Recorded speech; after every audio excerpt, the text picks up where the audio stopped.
Olá, hoje eu vim falar para vocês um pouquinho sobre o SHIMP, Suppression Head Impulse Parody.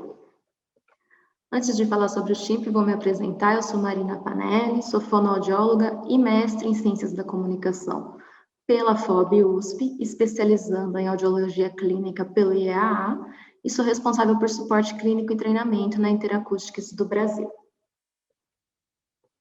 Então, o que é o SHIMP? O SHIMP ele é um teste complementar ao VRIT. Ele é um teste suplementar, geralmente utilizado aí com paciente com alteração vestibular bilateral.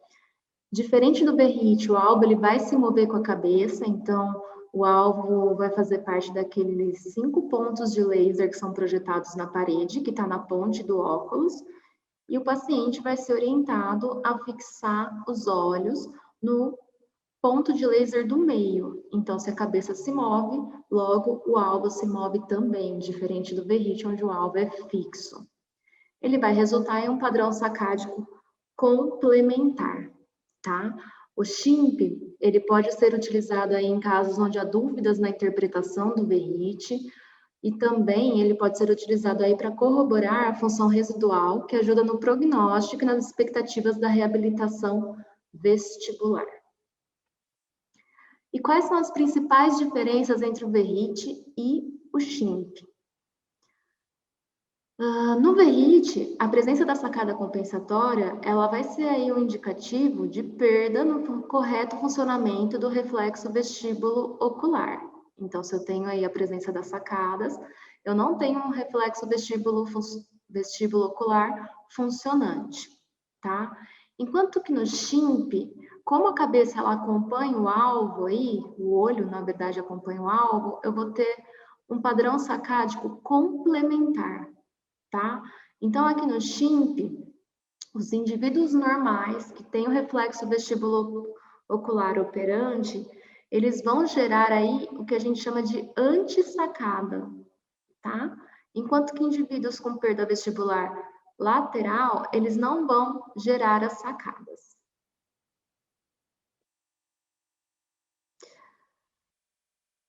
Para realizar o SHIMP e no software do ICCAN, que é o nosso VRIT, a gente tem ali o campo para realizar o SHIMP logo após os testes laterais e verticais do VRIT. Nós vamos utilizar os mesmos óculos, a mesma técnica, as mesmas medidas de ganhos e sacadas, e a gente vai ter aí uma informação vestibular complementar ao VRIT. E como que realiza o SHIMP no ICCAN? Os óculos ele é colocado no paciente com os mesmos cuidados que no VRIT, pode até ser logo após aí o exame do VRIT. É necessário centralizar o olho do paciente na câmera, ter um bom foco também, deixar a íris bem transparente na tela do software. Vamos ajustar o paciente, então, na distância correta do alvo que vai ficar na parede, numa cadeira fixa.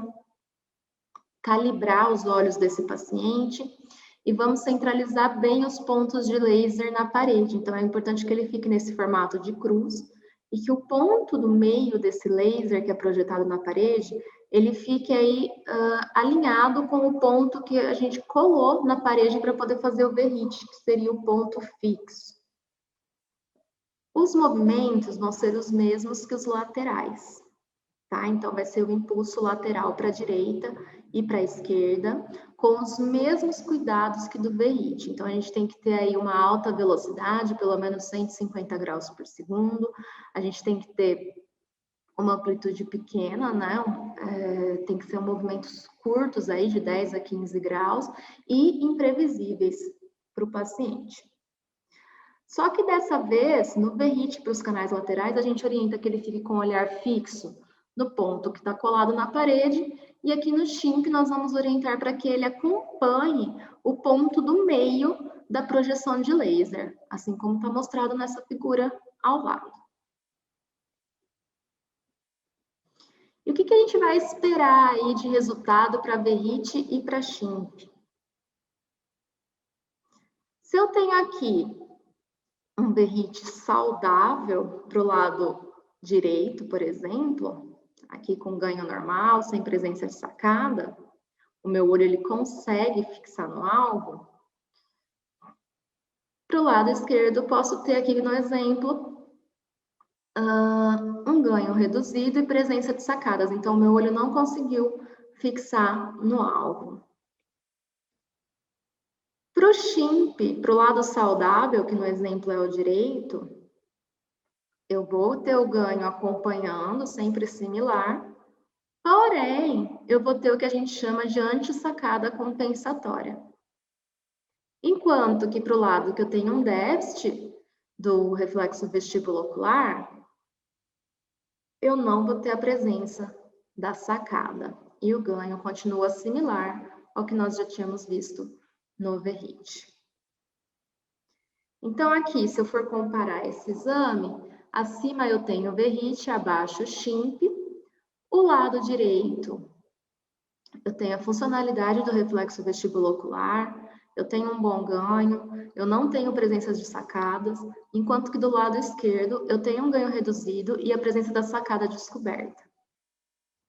No SHIMP, para esse mesmo paciente, para o lado saudável, eu vou ter o mesmo ganho, porém, a presença das sacadas anticompensatórias aqui descobertas, enquanto que do lado que está alterado, onde eu tenho um déficit desse reflexo vestibulo-ocular, eu vou ter um ganho similar e não vou ter a presença das sacadas. Então, em resumo, o overheat, eu vou ter um foco no alvo fixo, enquanto que no SHIMP o alvo se move com a cabeça. No overheat, eu consigo medir os 6 canais semicirculares, então eu tenho os testes laterais e os verticais, que são o LARP e o HALP. E no SHIMP eu vou medir apenas canais laterais. No overheat, eu vou ter presença de sacada compensatória na direção do reflexo vestibulo-ocular ou oposto ao movimento da cabeça, enquanto que no SHIMP a sacada anticompensatória na direção do movimento da cabeça.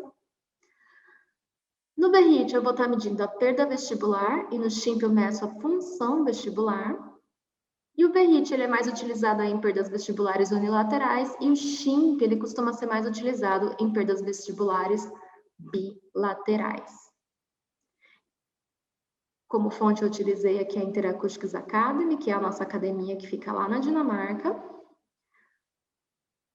E eu agradeço a atenção de todos. Está aqui o meu e-mail para qualquer dúvida relacionada ao ICCAN overheat ou a qualquer equipamento da Interacoustics.